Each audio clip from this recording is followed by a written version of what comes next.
When we join a bunch of different elements together, we can reproduce more realistic features of material behavior within the Earth. So in this case, we're basically taking the elements of a Maxwell model, which are these two elements, and adding a Voigt model to them. And then, for good measure, we have a failure model in there as well.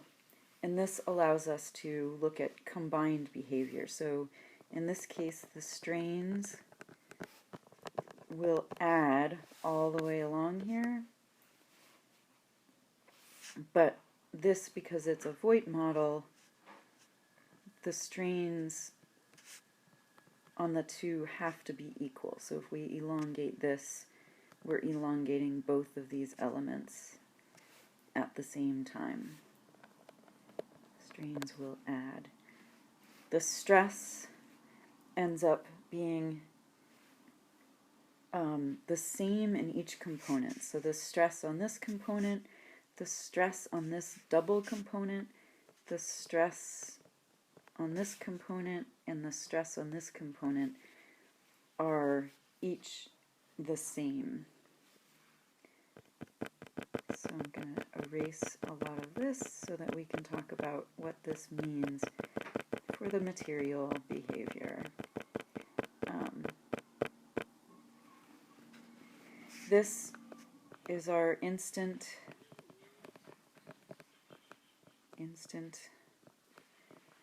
elastic behavior. So we apply stress and it's going to give us some response, and it'll have some, we'll call that mu1. This is a delayed elastic.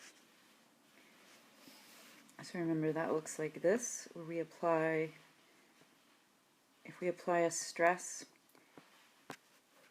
it's going to give us a curved approach to our elastic, and then the same thing back.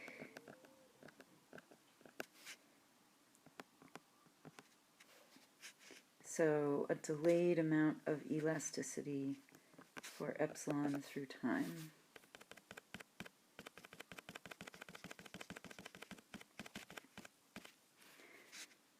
This is a pure viscous element, and then this is our fracture.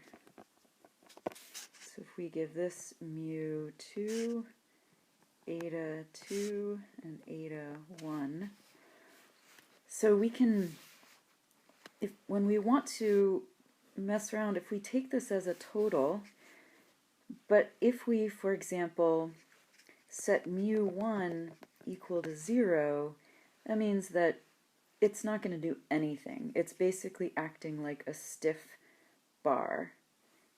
And so we can basically take that element, I'm sorry, if this would have to be infinity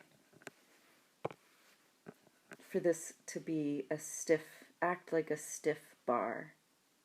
Nope, I had it right. So our stress is equal to mu times the strain rate. If mu is 0, it doesn't matter how much stress we apply, it's not going to give us any strain. So strain will always be 0 for this element if we set mu equal to 0. So this means that we can basically take it out of this whole system by assuming that its elasticity is 0.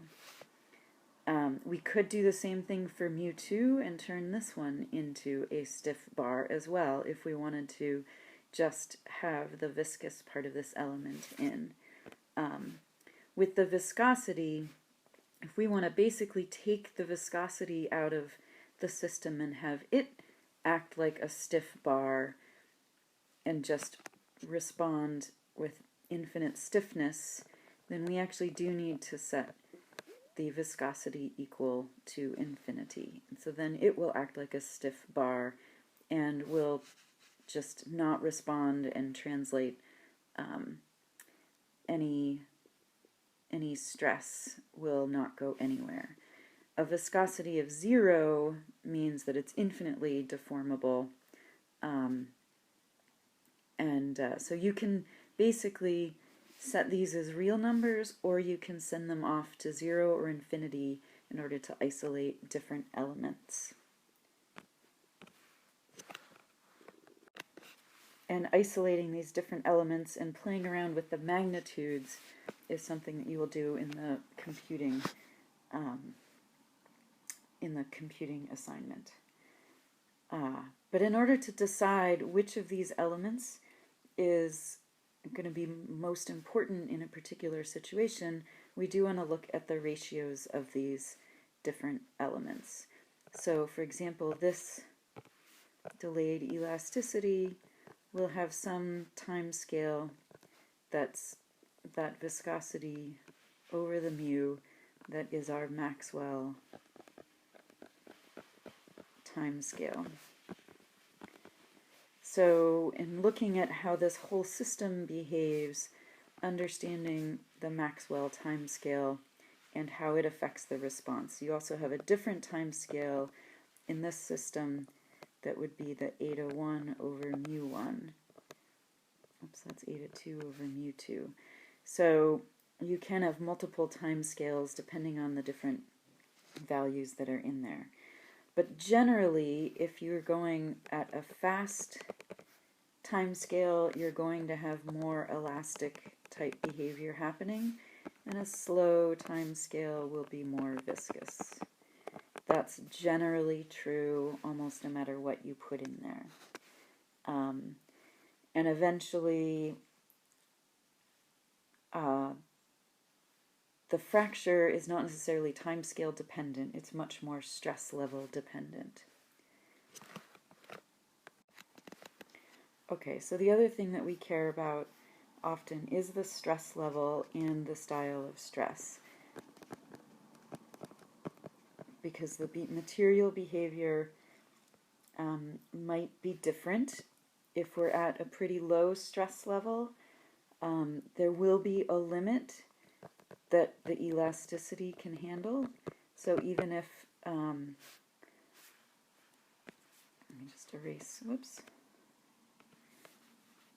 that because it's best to think about it as an elastic limit. And that's that you can only stretch an elastic item so far before it breaks.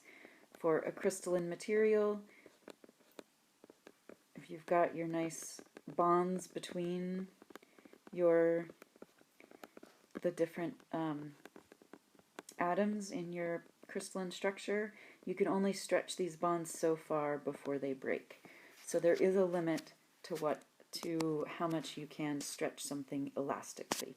Once you hit that elastic limit, the viscous properties will come in. So the stress level will define what that elastic limit is.